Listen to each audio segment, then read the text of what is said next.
اللہ رب العزت نے مسلمانوں کے لیے جنت بنائی کہ جس کی دیوار سونے چاندی کی اینٹوں اور مشک گارے سے بنی ہے،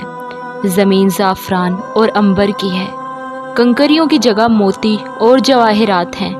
ان میں جنتیوں کے رہنے کے لیے نہایت ہی خوبصورت ہیرے جواہرات اور موتی کے بڑے بڑے محل اور خیمے ہیں۔ جنت میں 100 درجے ہیں، ہر درجے کی چوڑائی اتنی ہے کہ جتنی زمین سے آسمان تک،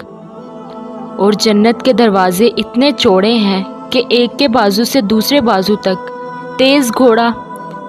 70 برس میں پہنچے۔ اور جنت میں ایسی نعمتیں ہوں گی کہ جو کسی کے خواب و خیال میں بھی نہیں آتی، طرح طرح کے پھل، میوے، دودھ، شراب اور اچھے اچھے کھانے، ایسے کہ کسی کو بھی وہ اب تک دنیا میں نصیب نہ ہوئے،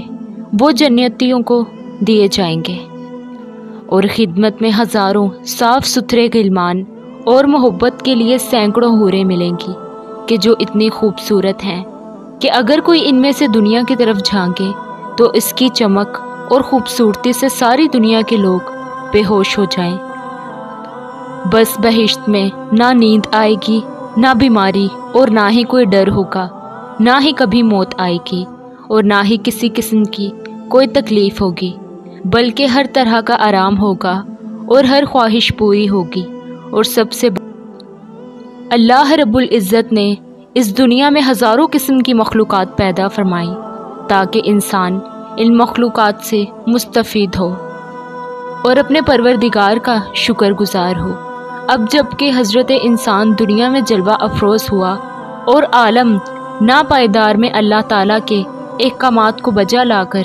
انعام و کرام کا مستحق ٹھہرایا، تو بس اللہ رب العزت نے اس مادی جہان فانی کی لذتوں کے مقابلے میں اس انسان کے لیے اس سے اعلیٰ پیمانے پر دل بہلانے والی مخلوقات پیدا فرمائیں تاکہ دنیا کے نشیب و فراز کو عبور کرتا ہوا تھکا ہارا بندہ کہ جس نے رب العالمین کی خواہش پر اپنی خواہشات کو قربان کیا، دنیا کے کونے کونے میں دین کی سربلندی اور اللہ کے نام کو پھیلانے کے لیے طرح طرح کی قربانیاں دے کر بس اللہ کا شکر ادا کیا۔ لہٰذا ایسے محنت کش، باوقار اور باکردار بندے کے لیے اس کے اعمال کے بدلے میں خالق کائنات نے ایک ایسی مخلوق پیدا فرمائی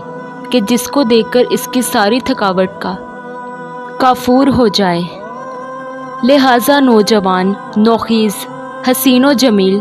گورے رنگ کی سیاہ بڑی بڑی آنکھوں والی، لمبے نیچے نگاہ رکھنے والی،